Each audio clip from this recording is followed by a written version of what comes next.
شرف بينا مدن مركحينا سماهي كمسؤول وياي معاه ويا معاه وياي معاه ويا معاه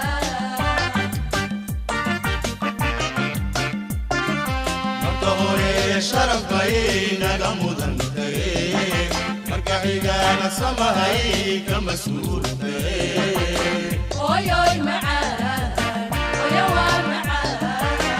وياي معاه ويا maanta waa maalin weyn u ah haweenweynaha adduunka 8 Maarso waa maalinta haweenka adduunka waxaan hambalyo u dirayaa haweenka Soomaaliyeed meel walba ay joogaan waxaan leeyahay hambalyo munaasabadaaniti waa munaasabadeeni ilaahay subxaanahu wa ta'ala ayaana na karaameeyay hadaan nahay dumar suuratul nisaa lagu karaameeyay maantana waa maalinteeni waxaan leeyahay hambalyo waa sidaad u jeedaan sanadkan inuu ka duwan yahay sanadaha kale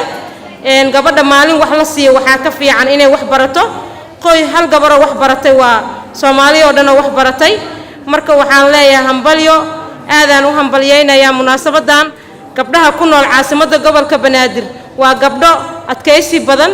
oo u adkaystada wax walba soo mara waxaan leeyahay maanta waa maalintiini waan ka baxnay maalmaha dhibaatada badneed maalmaha farxadda ayaan taaganahay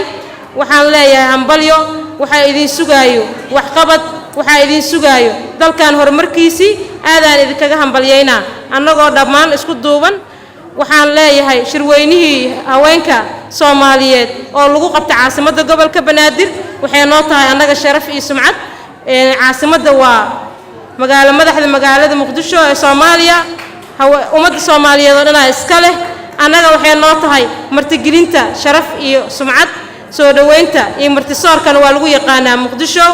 aadaan u soo dhaweynaa miro dhalkii ka soo baxay iyo